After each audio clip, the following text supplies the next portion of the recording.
How to make your child feel loved and valued. The need for love, affection and belonging is now considered to be among our basic needs. This means that aside from food, clothing and shelter, people now expect others to show how much they love them.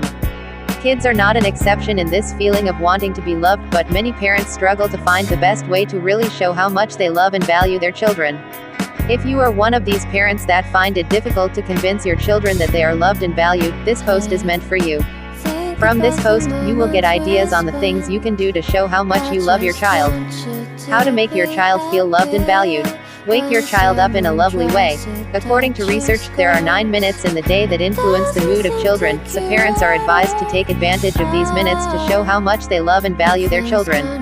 The 9 minutes are divided into 3, and the first 3 minutes are in the morning, immediately children wake up, the second is when they get back from school, and the third is before going to bed at night.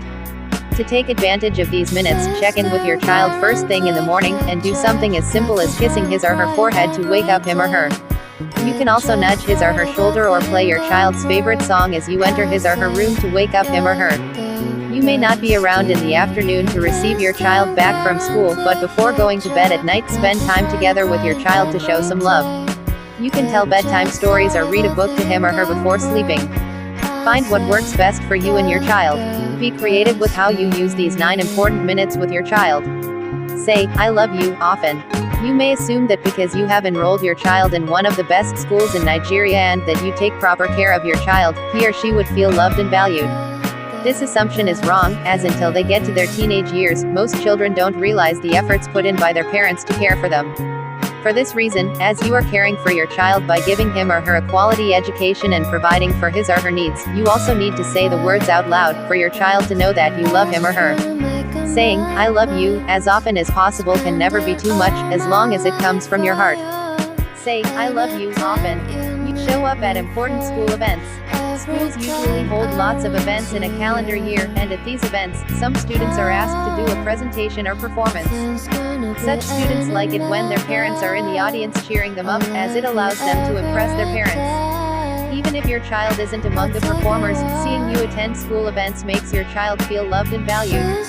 He or she will be happy that you are involved in the events happening in his or her life. Therefore, if you want your child to be fully engaged and also believe that you care, then while talking, you need to look at him or her in the eyes. You also need to give your full attention and listen attentively to what he or she has to say. If you are busy when your child walks up to you to start a conversation, ask him or her to give you some minutes to finish what you are doing, and then give your full attention when you are ready to listen without distraction. Don't continue working or pressing your phone while your child is trying to have an important conversation with you. Show interest in what your child loves. Children derive a lot of fun in some activities that adults don't see to be fascinating. For example, they love to watch cartoons and play Minecraft and other kids' games. When having conversations with them, children tend to want to talk about these activities, and by default, the response of many parents shows a lack of interest in these activities. The result is that the children feel their parents don't value them and aren't interested in them. To prevent your child from feeling this way, always hear your child out whenever he or she starts talking about the fun activities he or she enjoys.